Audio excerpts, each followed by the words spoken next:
What's up, guys? Brady Fugel here, coming at you with a review of the new Dayseeker album, Creature in the Black Night, released a couple weeks ago now, October 24th.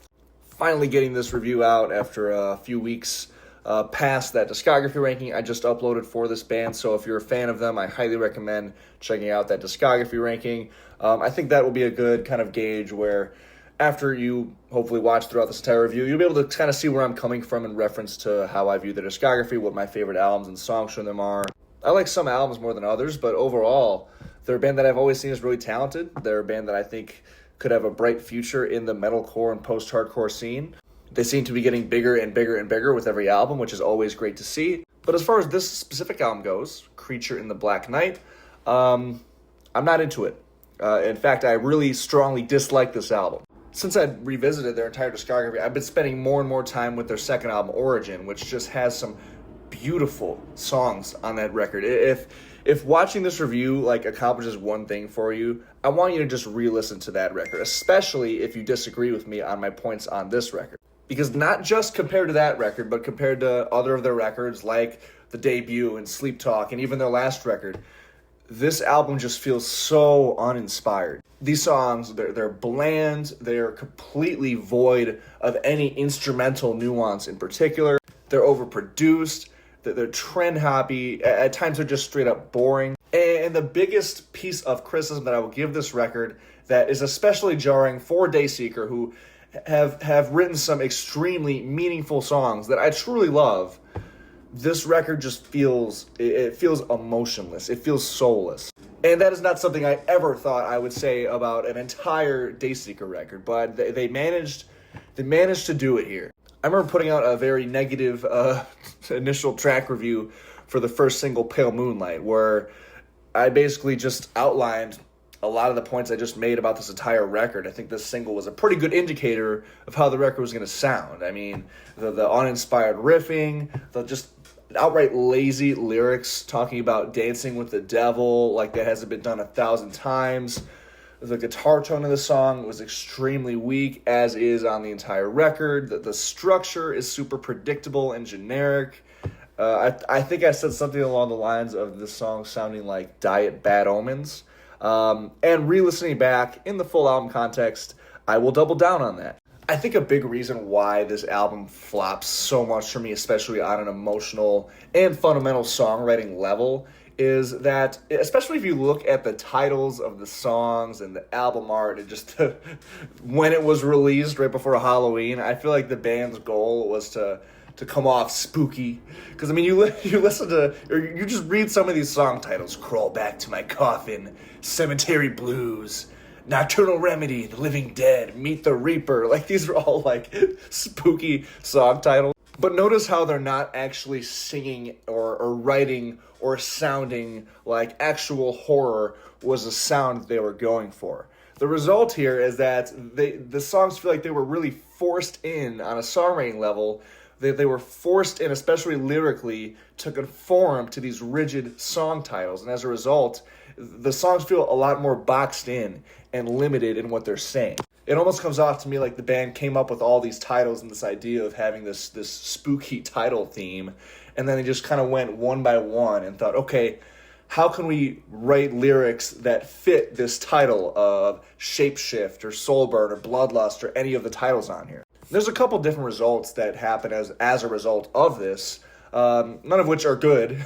But to start, you have, for one, a track like Crawl Back to My Coffin, where lyrically the lyrics center around comparing a relationship or a dying relationship to actually physically dying, like that hasn't been a recurring theme in all genres of music for God knows how long. Or same with the title track, which sounds as if they're comparing, I don't know if I want to say a woman, but someone that they're in a relationship with to a creature in the black night. Again, like that isn't such a played out theme. That song also has some cringy lyrics. My favorite / least favorite of which being, fuck me in your dreams like you can't escape it. I can make a scene when I feel degraded. Which leads into my next point, where not only some of the lyrics, like in that case, but also some of the musical ideas and the moods going on in these songs don't make sense at all. Several songs, Pale Moonlight, the title track, Shapeshift, Cemetery Blues, they all have these really forced and out of left field heavy bridge sections where it feels like the band just felt the compulsive need to throw a heavy breakdown in there because they wanted to adapt to the trends. Because you need breakdowns in 2025, right? Like, songs, they can't function without breakdowns. That's the vibe I get from a lot of these heavy parts in these songs, just that they were really forced in. And I at least feel that as a listener. Like, when you get these melodic parts the entire song, and then like it just comes out of nowhere with this heavy bridge, like it doesn't make sense to me on a musical level. Like, the rest of the song doesn't really imply any of that, if that makes sense. And Dayseeker they haven't had any trouble combining heaviness and melody in the past, so I don't know why they are on this album, or maybe I guess I do. And another thing that doesn't really help with that last point that I made is that the instruments, especially the guitars on this record, just have absolutely zero fucking presence. Like, name me one riff on this album. Is it that intro section to Bloodlust, where it's got all those oversaturated sound effects over it and just sounds so fuzzy you could barely even tell what's being played?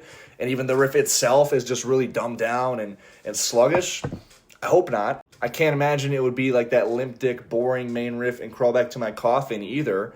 I mean, those are the two closest examples to an actual guitar riff that I hear on this record. And it was one thing if they were going for a full-on like pop sound, but they're not. This album is still pretty much in the overall style of modern metalcore, some modern hard rock, a little bit of post-hardcore. And then at the same time, even the songs that do depart from that and go for more of a straight-up pop sound, like Soul Burn and The Living Dead, those songs are some of the flattest songs on the album too. Soul Burn actually does have some like nice tender intro melodies, but the song just goes nowhere from there whatsoever. And then Living Dead might be the overall poppiest song on this record. And again, it's so flat and it just sounds so uninspired. And again, Dayseeker have done pretty well with this pop influence on their past material, especially on the last two records. Forgotten Ghost, I should single out too, is another more pop type song on here that just comes off as like a really weak attempt at a ballad. The band, they sound like they're going through the motions with this album. That's really the best way of putting it for me. The songs just, they feel really, really soulless, and it just feels like the clip was noticeably empty on a songwriting level from Rory and from the rest of the band. And there's a bunch of stuff on here that just kind of feels like they're adapting modern hard rock and metalcore trends. Like, I already singled out Pale Moonlight, Die Bad Omens. I will triple down on that now. Also Shapeshift. I mean, Shapeshift, this song feels like a Starset knockoff of all things. You got those really cheesy vocal effects in the second verse. Rhythmically in particular, the song is just really dull. You got the forced breakdown in there later in the song. Like I mentioned earlier, the album is just stupidly overproduced. Rory Rodriguez is an awesome vocalist. Let me just make that very clear. Like, I will not knock his performance on this record, but what I will knock is how overproduced his vocals sound. Just, he sounds way too overly synthesized. He almost sounds auto-tuned in parts, which is just the stupidest fucking thing because he's one of the last vocalists who needs to sound auto-tuned. The guitar tone, like I said too, just sounds really, really limp and flaccid, and just it really just provides no grit in these songs. Even when they're supposed to be heavy, the heavy parts just have that really overproduced, caked on guitar tone that's really present in a lot of modern metalcore in particular. And then the rhythm guitars that just kind of meander throughout the rest of these tracks here, again, they have no presence, not only from what they're playing, but just how they sound. And I know this band has a lot of passionate fans, which is something I always respect. All I ask is, like, don't take it like I'm hating on Dayseeker. I'm really not. If you don't believe me, watch that discography ranking. But here, let's put it this way. Take literally any song on this record, any of these 11 tracks. Listen to it back to back with, let's say, A Spotless Mind off of Origin, and you will see what I'm talking about. That's obviously, to me, like the best example, and maybe Dayseeker's best song, period, in my opinion. But that's just the easiest way where I think, you guys might see where I'm coming from, in a sense that this album just feels flat and uninspired and like the band are going through the motion.